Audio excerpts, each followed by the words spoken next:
What is up, my Squirtleites? It is I, your king. Welcome back to our Let's Play Pokemon Black and White 2. In the last episode, we made it through the remainder of Route 23, a very involved route, which has so many items and so many trainers to be found. But now we are finally heading off to another area where there are lots of trainers and items to be found. Well, hello. You came. The Pokemon League is just past Victory Road. Pokemon battles do nothing more than hurt Pokemon. That's how I understood it, and that's why I hated battles. But it's not that simple. Pokemon battles decide winner and losers, that's true. Yet they do so much more. Your Pokemon, you, your opponents, and their Pokemon. Everyone can see what wonderful things the others have to contribute. That's right. Accepting different ideas, different beings, changes the world like a chemical reaction. Pokemon battles are like a catalyst, a small component that leads to big changes. My friend Reshiram taught me that. And it's the formula I've derived from traveling the world. I want you to think for yourself about what it means. What's this? Why, you're the Zoroark that helped me that time, aren't you? Hey, thanks. Here, take this with you. The new Victory Road has areas that are only accessible with Waterfall. And we get ourselves HM05 Waterfall, and I love that little extra dialogue that you get for having the Zoroark that you get from Driftvale City in your party. Yes, if it's your Pokemon and you will get past the Pokemon League and recognize your own truth. That's what I see in store for you. Thank you, N. I appreciate that. All right, let's do a little bit of teaching here really quickly. We're going to give this one, like I said, 2 Tomoe. So let's do that super fast and unfortunately get rid of Scald for just a little bit. Luckily, almost every water type in the game can learn these moves. I'm not happy about it because I don't love Waterfall. Like, yes, I know it has a chance to flinch and yada, yada, yada, but it's not my favorite, not by any means. I would much rather have Surf in like 99% of instances. But, okay, this, oh, man, there is going to be so much going on with Victory Road. But as we head through here, Basic Badge confirmed. We're going to go through each and every single one. Toxic Badge confirmed. Insect Badge confirmed. Bolt Badge right here. And then we're going to get ourselves the, yes, I'll keep using it just because I'm going to need it as soon as we get through this area. Quake Badge confirmed, and then we got the, it's a Wing Badge, right? Or Jet Badge, sorry. I was going to say, not the Feather Badge, that's Winona's. The Legend Badge, and then finally, last but certainly not least, we got Marlin's Wave Badge. And off we go.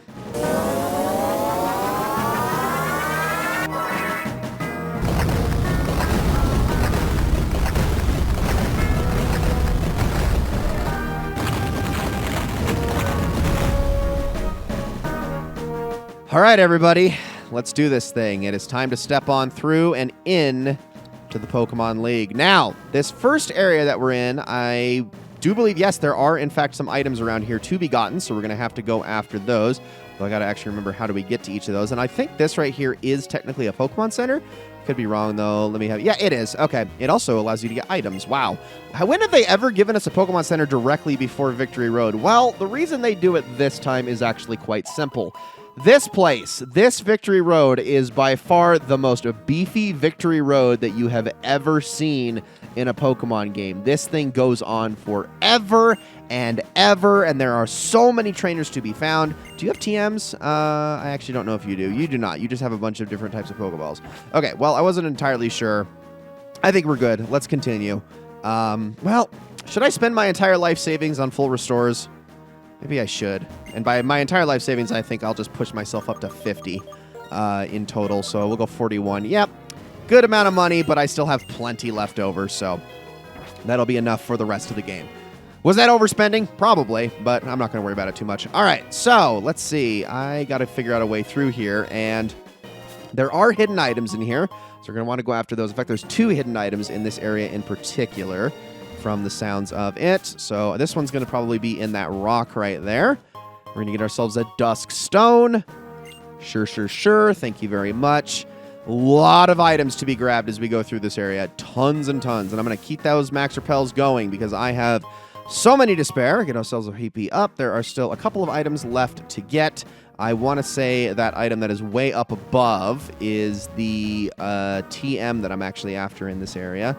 So let's keep going this way, all the way around. Yep, this is going to be, no, actually, a star piece. Wow, not what I was expecting. Okay, well then, I think our last item is actually, where is it? No, genuinely, where is this at? I could have sworn, am I losing my mind here? Oh, it's back here. Yeah, okay. A little sneaky one back here.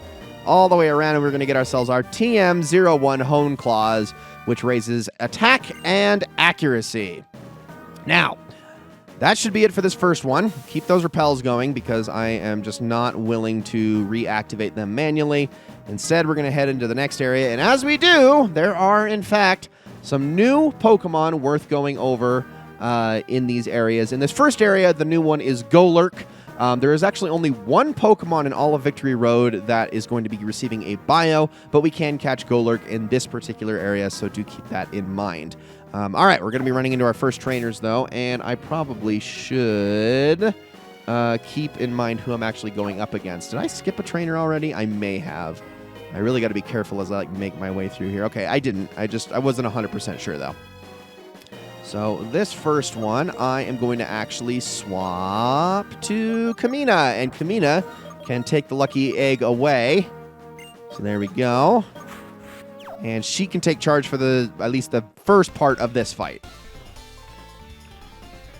Ew, who brought you this far? Well, it would be me and my Pokemon, of course, because I'm not about to not give them a ton of credit. So we're going to be probably taking, I think, 4 episodes to get through the entirety of Victory Road. Like I said, this place is so involved. There is so much going on here. It is just insanity how much is in this place. This is the craziest Victory Road of all time. But honestly, kudos to them. Kudos to them for actually making this feel like a Victory Road. I think that's always been my biggest sore spot with Victory Roads in the past, is that most of the time they're just giant caves. Even the Pokemon Black and White 1 changed things up quite a bit by kind of making it that big mountainside with the internet connecting caves, but by and large it still more or less fit the same theme as a lot of other Victory Roads. This one, though, is completely unique. It's unlike anything else that you're going to see, which I think is really, really cool. So for this Claydol, I'm going to switch on over to Zoroark here. And, well, it would just make way too much sense to use Zoroark in this situation. I'm going to hit it with the good Snarl first, just because I would like to lower its special attack if possible. And I did. Here we go. Because I had a feeling it was going to use Earth Power. A way for it to suss out the fact that I'm not actually using Flygon right now. But we did lower its damage enough that I should now be good to hit it with another Snarl and knock it out. Could have Night Slashed, but we'll be fine. Okay. Down it goes. And that should push Zoroark to level 52. There we go. Thank you, N, for this Zoroark, by the way. Thank you so much. Or I guess I should say thank you more to the Sage who gave it to us, which I can't remember which Sage it was exactly. Not by name, but whatever. There is one item in this area, but I actually don't think it's a hidden item, so I probably don't need to pull out the dowsing machine. It's around here somewhere. I think I need Waterfall to get to it, though, now that I think about it. Let's just keep looking around. We're just going to be checking area. Okay, so all of these are dead ends. There's so much to this place. Okay, here we go. We need to start strengthening our way through this. So let's go. Push this over. Yeah, use another one. I mean, how many max repels do I have left? That is the real question. I have gone through so many. 26. That should be enough to get me through Victory Road, I would hope. I mean, I'm probably going to be low when I'm out of here, but I should be done for the most part. Also, not the Pokemon I wanted to have in the front going into this fight, but it's okay. I mean, I think their first Pokemon is actually not a fully evolved Pokemon, so maybe this won't be too bad. Nope. No, it is. It's Metang. Okay. Well, I wish I had Shadow Ball in this situation, but that's all right. Well, actually, electric moves would still be better, wouldn't they? Because Steel offsets it. So never mind. Try Thunder. Let's see how much this does. Probably not going to one-shot it, but it'll probably do a fair bit of damage. There we go. And it uses Agility. Is it caught up, or are we still faster? Still faster. Oh my gosh, I love my Jolteon. Like, I've never said this before in any other Pokemon game. This has got to be the first time where I just feel like Jolteon is so freaking good. I'm such a big fan of her in this playthrough. She really has just been absolutely laying waste to everything in her path, and it's been beautiful to watch. Genuinely cannot think of another Pokemon game where I would enjoy using Jolteon this much, but Pokemon Black and White 2, man, for some reason, it has just been such a godsend. All right, Cough Egregious. I'm going to use Night Slash on you, which, yes, I know is going to activate the Mummy ability, but that's okay. I don't really care that I'm going to lose Illusion. So there we go. Cough Egregious can't really hit back all that hard anyway, and Grass Knot shouldn't do too much damage. More than I was actually expecting, if I'm being completely honest here. Let's Night Slash you again, and that is going to knock you out. I was actually tempted to use Shadow Ball there, but that's fine. Good amount of experience for Zoroark, which he's going to get a fair bit in this area, actually. So let's keep going. Oh, I don't want to actually leave. No, I don't want to actually leave. I want to keep exploring that place. There is a lot more to that area than we initially had access to. So let's keep looking around. I know there's more, but can I? Maybe I can't access it all yet now that I think about it. Is that a possibility? It honestly might be. Because I could have sworn, yeah, I think I actually have to, like, come back in here from another route, potentially. So, never mind. All right, we'll just continue then. We'll forge on ahead and see what we got next. So, in this next area that we're about to head into, this is known as the Grove area. There's a few trainers in this area that we're going to be going up against, although they do change on a per-game basis, if I'm not mistaken. So, because yeah, I think in Black 2, you only have one trainer in this area, but in White 2, you actually have 3. So, oh man, everyone is so evenly leveled at this point. Do I really need to mess with anything? I don't think I do. I think I'll just keep it as is. All right, let's fight. So, no new Pokemon in this area in particular. None that are actually worth, like, mentioning. So, we'll just go through this, no problem. It's not going to really be a big deal. If I actually look, yeah, because like in here, you're going to find just a bunch of grass types, which are going to be like Cottony, Petalil, Roselia, things of that nature, but nothing new. Nothing new, so we're going to be totally fine going through this. So, all right. I can absolutely handle a Swoobat easily. I would be shocked if it survives this discharge. Get it shocked. Anyway, down you go. And this should push Kamina really close to level 53. The next one is going to be Lilligant. I'm actually going to keep Kamina out for this one. Let's Signal Beam this thing. This is probably going to take 2 shots because we're non-stab, but I think we should be able to take it out relatively fast, even if it tries to Quiver Dance, which I knew it was going to do, but I still think we've got the speed advantage on it because Lilligant is not like slow as molasses, but like, I don't know. 1 speed isn't going to do it. I think 2 might have been enough for it to go faster, but gosh dang, man. All reliable on this Jolteon. This is why Pokemon that are fast and hit hard are just, they're the best. They really are, because most of the time you don't ever need to worry about more than 2 hits on a given Pokemon in any circumstance. So, no, I don't need to do that. I'm actually just going to go around the long way, and that is probably an Audino there. Why not? Let's do a little bit of swapping. You know what? Here, Zoroark. I'm just going to give you so much free experience off of the back of this Audino. So real quick, let me take this thing out, and then we will continue from there. And I'm not too worried about Zoroark getting knocked out by this thing, even with what HP he has left. Over 7,000 experience, and Zoroark came out of that fight with more HP than he went into it. So that's hilarious. All right, let's grab ourselves an Ultra Ball here. Really, really fast, and then we're going to go back down. There are actually 2 more trainers in this area. This guy...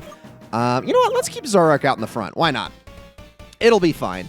It's going to be an interesting matchup to start, though. But, yeah, I don't think this is going to be too much of a big deal. Let's actually put our brand new move that we taught Zoroark only a couple of episodes ago to use right now. And that is going to be the move Flamethrower. I don't think we're going to be one-shotting this Whimsicott, but we could probably get it pretty darn close. And the reason I'm not so worried is because the other trainer that's in this route is actually a doctor. This portion of Victory Road, I should say. So we should be able to get free healing from them once all is said and done. Wow, we still did one-shot it. See, Whimsicott is all speed and not much else. That's a lot of great experience for you, Zoroark. You want to learn the move Nasty Plot, which is an extremely good move that boosts the damage of all of its stuff. And this is so tempting to get rid of Night Slash for because it does a sharp raising, so 2 stages of special attack. Oh, that is so tempting. Oh my gosh, that is so tempting. Talk me out of this, talk me out of this, talk me out of this. Problem is that the only way I can really justify this is if I had Dark Pulse right now. And I don't have Dark Pulse. I don't know if I'm going to be able to get Dark Pulse before we get to the Elite Four. This is the only reason I am not immediately getting rid of Night Slash for this. But I'm going to pass. If by some miracle I am able to... Did not mean to do that. By some miracle I am able to get my hands on a few more blue shards and get myself up to 10 before we get to the Elite Four, I will happily use a Heart Scale to get that move back and swap it out for Night Slash and then get Dark Pulse. Would love nothing more, but In this one particular case, I'm not going to do it. I would normally love to have a nasty plot on my Zoroark in any circumstance. It's so nice to have. You just hit one of those and you're instantly in sweeper mode, almost no matter who you go up against. So, it would be nice, but unfortunately, I'm going to have to pass. All right. Looks like we're going to have one more fight in this episode, and then we're going to call it, and then we are going to continue making our way through Victory Road. Actually, is the trainer in this area? Maybe he's like in a different part. I don't know. We'll see. There's an item back here. Oh, come on. Level 54 Petalil, wasting my time, and I really didn't need to get that item because I just bought 50 of those, so that was dumb. All right, I guess the doctor isn't in this immediate area. They might be around somewhere in a different part of the map. I actually don't know. But we're going to proceed on anyways, and we're going to head on to the area that is known as the River Valley. This area right here. Okay, this is where we're going to be talking about a new Pokemon, but we're going to save that for the next episode, guys, because that's going to be it for this one, guys. Thank you all so very much for watching. I hope you all enjoyed this episode of Let's Play Pokemon Black and White 2 very, very much, and I'll see you all in the next one.